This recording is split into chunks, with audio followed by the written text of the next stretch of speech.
Hi my dear friends, welcome to Varmas Viji world. എല്ലാ കൂട്ടുകാർക്കും വർമാസ് വിജി വേൾഡിൻ്റെ വിഷു സ്പെഷ്യൽ എപ്പിസോഡിലേക്ക് സ്വാഗതം.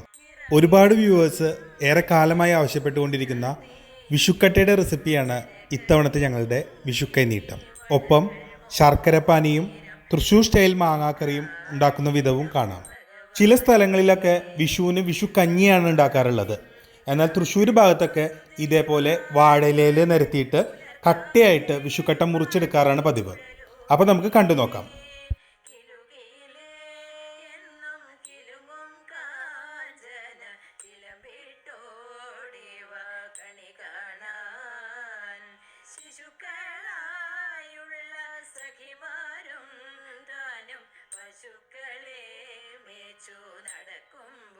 ഇന്ന് നമുക്ക് വേണ്ടിയിട്ട് ഈ വിഷുക്കട്ടയുടെ റെസിപ്പി അവതരിപ്പിക്കുന്നത് രുക്മിണി ചേച്ചിയാണ്. ചേച്ചി നമസ്കാരം. അപ്പോൾ നമ്മളിവിടെ ഒരു 250 ഗ്രാം ഉണക്കലരിയാണ് എടുത്താക്കുന്നത്. അപ്പോൾ വിഷുക്കട്ട ഉണ്ടാക്കാനായിട്ട് ഏറ്റവും നല്ലത് ഉണക്കലരിയാണ്. അതല്ലാന്നുണ്ടെങ്കിൽ പച്ചരി വേണ്ടവർക്ക് പച്ചരി ഉപയോഗിക്കാം. അപ്പോൾ പുഴുക്കലരി അത്ര യോജിക്കില്ല. അപ്പോൾ നമുക്ക് ആദ്യം തന്നെ ഈ അരി ഒന്ന് കഴുകിയെടുക്കാം.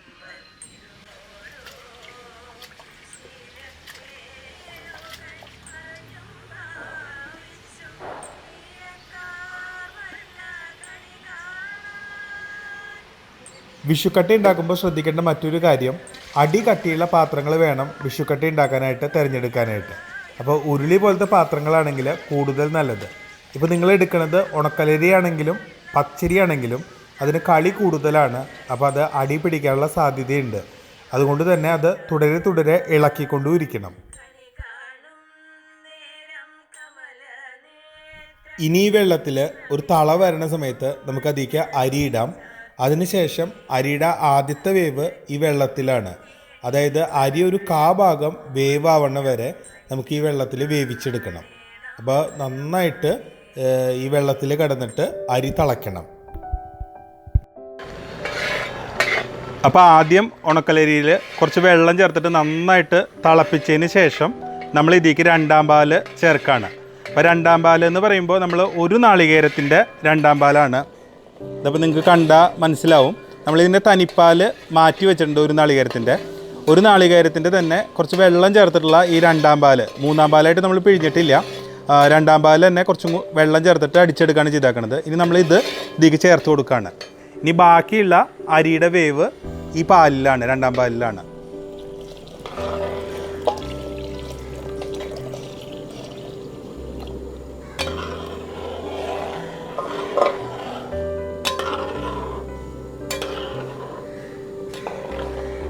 ഈ 2ാം പാലിലാണ് ശരിക്കും നമ്മുടെ ഈ അരി വേവണത്. അപ്പോൾ അരി വേവാൻ പാകത്തിനുള്ള വെള്ളവും പാലും കൂടി വേണം നമ്മൾ ചേർക്കാനായിട്ട്. അപ്പോൾ ഇതിൽ അരി നന്നായിട്ട് വെന്ത് കുറുകിയതിന് ശേഷമാണ് നമ്മൾ ഇതിലേക്ക് തനിപ്പാൽ ചേർക്കുക. നമ്മളിവിടെ ഗ്യാസിൻ്റെ ഫ്ലെയിം വളരെ കൂടുതലായിരുന്നു. അപ്പോൾ ഇതൊന്ന് കുറച്ചിട്ടുണ്ട്. അപ്പോൾ നിങ്ങൾ എപ്പോഴും ചെയ്യുമ്പോൾ ഒരു മീഡിയം ഫ്ലെയിമിൽ ചെയ്യാനായിട്ട് ശ്രദ്ധിക്കുക കേട്ടോ. അതായിരിക്കും എപ്പോഴും നല്ലത്.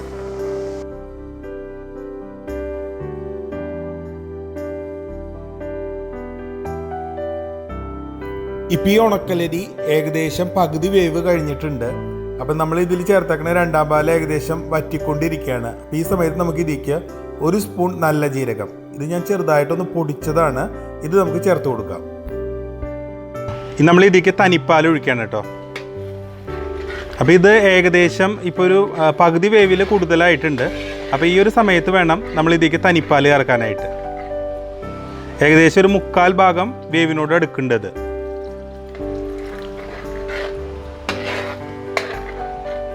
നമുക്ക് ഇതിലേക്ക് ഉപ്പും ചേർക്കാം അല്ലേ.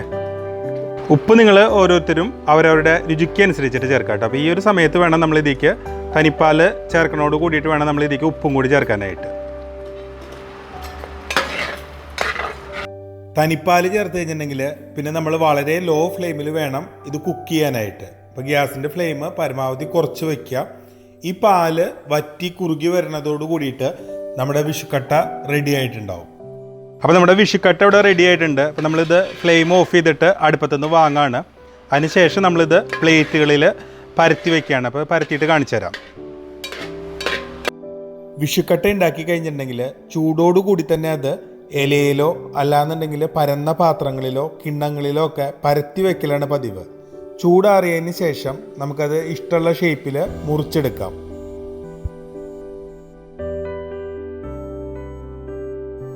നമ്മളിവിടെ ഒരു കിണ്ണത്തിൻ്റെ ഉള്ളിൽ വാഴയില വെച്ചിട്ട് അതിലാണ് വിഷുക്കട്ട പരത്തി വെക്കുന്നത്. അപ്പോൾ ഇങ്ങനെ ചെയ്യുമ്പോഴുള്ള ഗുണം എന്താ വെച്ചാൽ വാഴയില വാടിയിട്ടുള്ള ആ ഒരു മണം കൂടിയും നമ്മുടെ വിഷുക്കട്ടയ്ക്ക് ഉണ്ടാവും. അപ്പോൾ അത് ഒന്നുകൂടി രുചിയായിരിക്കും. ഇനി നമ്മൾ ഈ വിഷുക്കട്ടയ്ക്ക് വേണ്ടിയിട്ട് ശർക്കര പാനി ഉണ്ടാക്കാൻ പോവാണ്. അപ്പോൾ അതിന് വേണ്ടിയിട്ട് നമ്മളിവിടെ ഒരു 5 കട്ട ശർക്കര എടുത്തിട്ടുണ്ട്. നമ്മൾ ഈ ശർക്കരയ്ക്ക് ആവശ്യത്തിനുള്ള വെള്ളം പാനി ഉണ്ടാക്കാനായിട്ട് നമ്മളിപ്പോൾ ഇവിടെ 2 ഗ്ലാസ് വെള്ളമാണ് ഒഴിച്ചാക്കണത്. ഇനി ഇതൊന്ന് ഉടച്ചെടുക്കണ്ടോ?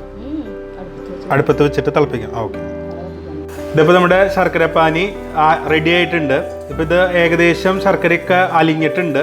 നമുക്കൊരു കാര്യം ചെയ്യാം, ഈ ശർക്കര പാനി ഒന്ന് അരിച്ചെടുക്കാം. അപ്പോൾ ഇതിൻ്റെ അടിയിൽ എന്തെങ്കിലും കല്ലൊക്കെ ഉണ്ടെങ്കിൽ, കല്ലോ കരടൊക്കെ ഉണ്ടെങ്കിൽ അത് പോവാൻ വേണ്ടിയിട്ടാണ് ഒന്ന് അരിച്ചെടുക്കുന്നത്. ഇതിപ്പോൾ നല്ല ശർക്കര തന്നെയാണ്, ഇതിൽ കുഴപ്പങ്ങളൊന്നും കാണാനില്ല. എന്നാലും നമുക്കിതൊന്ന് അരിച്ചെടുത്തിട്ട് ബാക്കിയുള്ള പണികൾ ചെയ്യാം. ഇതിപ്പോൾ ഇവിടെ നമ്മൾ ഈ ശർക്കര പാനി അരിച്ചെടുത്ത് കഴിഞ്ഞു. ഇതിൽ കാര്യമായിട്ട് കല്ലോ കരടോ ഒന്നും ഉണ്ടായിരുന്നില്ല. എന്നാലും നമ്മളൊന്ന് അരിച്ചെടുത്തേ ഉള്ളൂ. ഇനി നമുക്ക് ഇതിലേക്ക് കുറച്ച് നാളികേരപ്പാൽ ചേർക്കാം. അപ്പോൾ വെള്ളം ചേർക്കാണ്ട് അടിച്ചെടുത്ത 1-ാം പാല്, തനിപ്പാലാണ് നമ്മൾ ഇതിലേക്ക് ചേർക്കുന്നത്. അപ്പോൾ ഏകദേശം ഒരു 3/4 ഗ്ലാസോളം 1-ാം പാല് ഞാൻ ഇതിലേക്ക് ചേർക്കുന്നുണ്ട്. ഇനി നമുക്ക് ഇതിലേക്ക് ഒരു നുള്ളു ചുക്കുപൊടി ചേർക്കാം. അപ്പോൾ ചുക്കുപൊടി ഒരു സ്പൂണ് നിറച്ചൊന്നുമില്ല, ഒരു പിഞ്ച് ചുക്കുപൊടിയാണ് നമ്മൾ ഇതിലേക്ക് ചേർക്കണുള്ളൂ. അതുപോലെ 2 ഏലക്കായ പൊടിച്ചത്, ഒരു നുള്ളു നല്ല ജീരകം. അപ്പോൾ ഇതൊക്കെ നമ്മുടെ ശർക്കര പാനിക്ക് നല്ലൊരു മണവും ഫ്ലേവറും വരാൻ വേണ്ടിയിട്ട് ചേർക്കുന്നതാണ്. നമുക്ക് ഈ പാനി നന്നായിട്ടൊന്ന് ഇളക്കിയെടുക്കാം.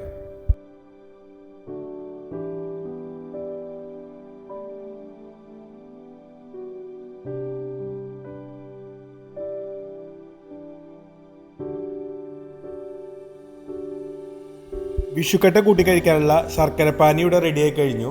ഇനി നമുക്ക് ഈ വിഷുക്കട്ട കൂട്ടി കഴിക്കാനായിട്ട് ഒരു മാങ്ങാക്കറി കൂടി ഉണ്ടാക്കാം. മിക്കവാറും വീടുകളിൽ വിഷുവിന് ശർക്കര പാനിയും മാങ്ങാക്കറിയും രണ്ടും ഉണ്ടാക്കും. അപ്പോൾ മധുരം ഇഷ്ടമില്ലാത്ത ആൾക്കാർക്ക് ഇങ്ങനെ മാങ്ങാക്കറി കൂട്ടിയിട്ട് വിഷുക്കട്ട കഴിക്കാവുന്നതാണ്. വിഷുക്കട്ടയ്ക്ക് വേണ്ടിയിട്ട് നമ്മളിനി ഒരു മാങ്ങാക്കറി ഉണ്ടാക്കാൻ പോവുകയാണ്. അപ്പോൾ ഈ മാങ്ങാക്കറി ഉണ്ടാക്കാനായിട്ട് എന്തൊക്കെ ഇൻഗ്രീഡിയൻസ് ആണ് ആവശ്യമുള്ളതെന്ന് നമുക്ക് നോക്കാം.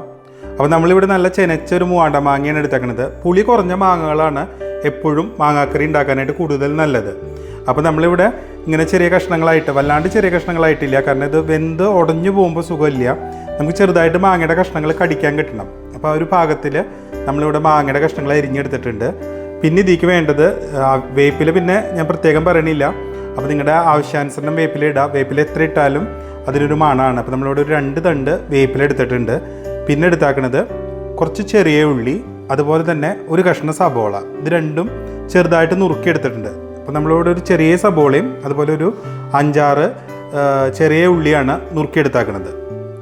പിന്നെ വേണ്ടത് ഒരു ചെറിയ കഷ്ണം ഇഞ്ചി, ഒരു 3-4 പച്ചമുളക്, അതും ചെറുതായിട്ട് നുറുക്കിയിട്ടുണ്ട്. പിന്നെ ഒരു ചെറിയ സ്പൂൺ മുളക് പൊടി, ആവശ്യാനുസരണമുള്ള ഉപ്പ്, ഒരു സ്പൂൺ മഞ്ഞൾപ്പൊടി, ഒരു ചെറിയ സ്പൂൺ മല്ലിപ്പൊടി. നമുക്കിനി ഈ പൊടികളും അതുപോലെ തന്നെ അരിഞ്ഞു വെച്ചേക്കണ ഇഞ്ചിയും പച്ചമുളകും ഉള്ളിയൊക്കെ മാങ്ങയിൽ നന്നായിട്ട് ഞെരടി യോജിപ്പിച്ചിട്ട് വെക്കാം. അപ്പോൾ ഈ പൊടികളൊക്കെ മാങ്ങയിൽ നന്നായിട്ട് പിടിക്കാൻ വേണ്ടിയിട്ടാണ്. അപ്പോൾ നമുക്കൊരു 5 മിനിറ്റ് നേരം ഇതെല്ലാം കൂടി നന്നായിട്ട് തിരുമ്മി യോജിപ്പിച്ചിട്ട് വെക്കാം. ആദ്യം തന്നെ നമ്മൾ ഈ വേപ്പില ഒന്ന് ചെറുതായിട്ട് കൈ കൊണ്ടൊന്ന് പൊട്ടിച്ചിട്ടിടുകയാണ്. നന്നായിട്ട് മണം വരാൻ വേണ്ടിയിട്ടാണ്. ഇതിലേക്ക് ഇഞ്ചി ചേർത്തു.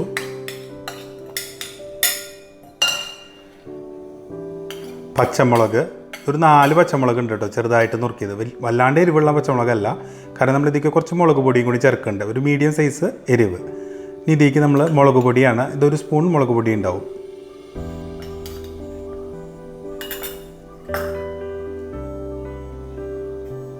ഇനി കുറച്ച് സബോളയും അതുപോലെ തന്നെ ചെറിയ ഉള്ളിയും രണ്ടും കൂടി മിക്സ് ചെയ്തിട്ടാണ് ഇതിരിക്കുന്നത്. ചെറുതാക്കി നുറുക്കി തന്നെയാണ്. ഒരു 5 ചെറിയ ഉള്ളി ഉണ്ടാവും, അതുപോലെ തന്നെ ഒരു ചെറിയ സബോള. ഇനി കുറച്ച് മല്ലി, വളരെ കുറച്ച് തന്നെ ഒരു ചെറിയ സ്പൂൺ മല്ലിപ്പൊടിയാണ് ചേർക്കുന്നത്.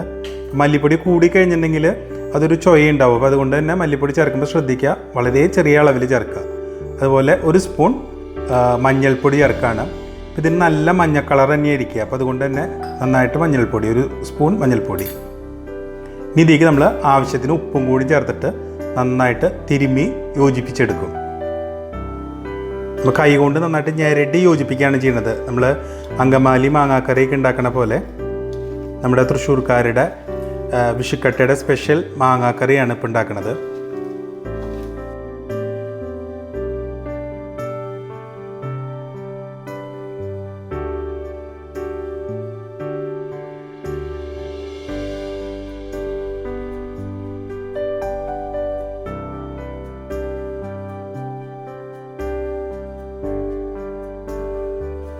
ഇതൊരു 5 മിനിറ്റ് നേരം ഉപ്പൊക്കെ പിടിക്കാനായിട്ട്, ഉപ്പും മുളകും അതുപോലെ തന്നെ ഈ പൊടികളൊക്കെ മാങ്ങയിൽ പിടിക്കാൻ വേണ്ടിയിട്ട് നമ്മൾ മാറ്റി വയ്ക്കുകയാണ്.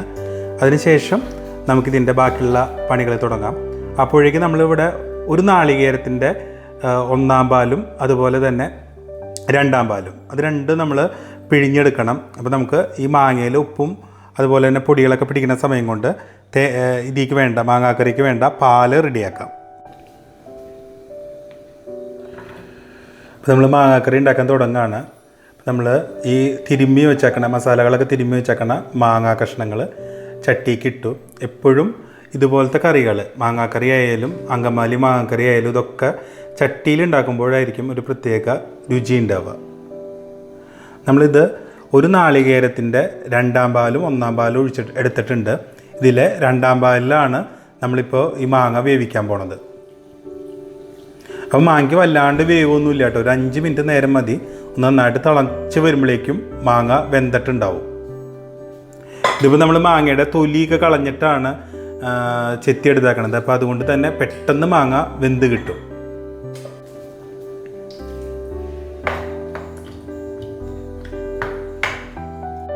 കറി നന്നായിട്ട് തിളച്ച് കഴിഞ്ഞിട്ടുണ്ടെങ്കിൽ നിങ്ങൾക്ക് ഇതിൻ്റെ ഉപ്പ് നോക്കാവുന്നതാണ്. അപ്പോൾ ഉപ്പ് കുറവുണ്ടെന്നുണ്ടെങ്കിൽ ആവശ്യാനുസരണം ഉപ്പ് ചേർക്കാവുന്നതാണ്. അതുപോലെ തന്നെ മാങ്ങാ കഷ്ണങ്ങൾ അങ്ങോട്ട് വെന്തുടയാൻ പാടില്ല. നമ്മൾ ഈ കറി കഴിക്കുന്ന സമയത്ത് നമുക്ക് മാങ്ങാ കഷ്ണങ്ങൾ ചെറുതായിട്ട് കടിക്കാൻ കിട്ടണം. അതാണ് ഇതിൻ്റെ ഒരു സ്വാദ്. അപ്പോൾ ആ ഒരു പാകത്തിന് വേവ് കൺട്രോൾ ചെയ്യണം. അപ്പോൾ നമ്മുടെ മാങ്ങയൊക്കെ വെന്തിട്ടുണ്ട്. ഇനി നമ്മൾ ഇതിലേക്ക് തനിപ്പാൽ ചേർക്കാൻ പോവാണ് കേട്ടോ. അപ്പോൾ ഒരു നാളികേരത്തിൻ്റെ 2-ാം പാലാണ് നമ്മൾ 2-ാം പാലിലാണ് മാങ്ങ തിളപ്പിച്ചത്. ഇനി ഇതിലേക്ക് ആ നാളികേരത്തിൻ്റെ തന്നെ തനിപ്പാൽ മാറ്റി വെച്ചിട്ടുണ്ടായിരുന്നു. അപ്പോൾ ഒരു നാളികേരത്തിൻ്റെ തനിപ്പാൽ ഏകദേശം ഒരു 2 ഗ്ലാസ് ഉണ്ടാവും അല്ലേ, 2 ഗ്ലാസ് ഉണ്ടാവും. അതാണ് ചേർക്കുന്നത്. നല്ല കട്ടിപ്പാലാണ് ചേർത്തേക്കുന്നത്.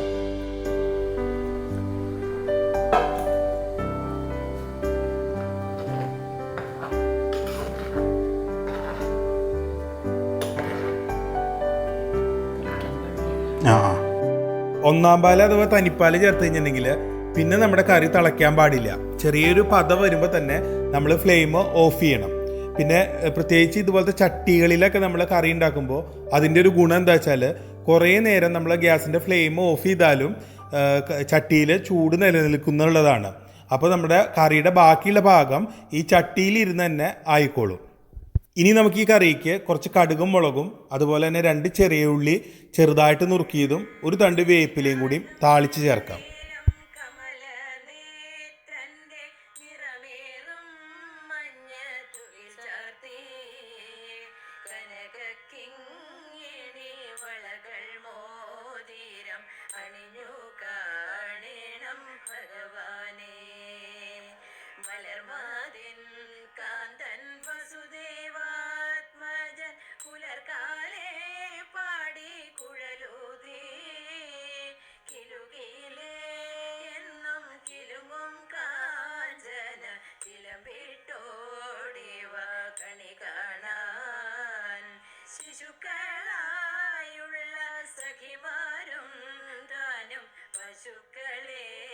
ചൂടൊക്കെ ആറി നന്നായിട്ട് തണുത്തതിന് ശേഷം ഈ പരത്തി വെച്ചേക്കണ വിഷുക്കട്ട നമുക്ക് മുറിച്ചെടുക്കാം.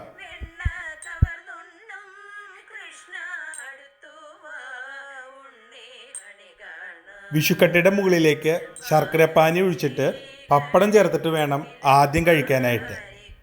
രണ്ടാമതായിട്ട് മധുരത്തിൻ്റെ ആ ഒരു കട്ടിപ്പ് പോകാൻ വേണ്ടിയിട്ട് മാങ്ങാക്കറി കൂട്ടിയിട്ടും കഴിക്കാം. വിഷുക്കട്ടയുടെയും ശർക്കര പാനിയുടെയും മാങ്ങാക്കറിയുടെയും ഈ ട്രഡീഷണൽ റെസിപ്പീസ് നിങ്ങൾക്ക് എല്ലാവർക്കും ഇഷ്ടമായിട്ടുണ്ടാവുമെന്ന് കരുതുന്നു.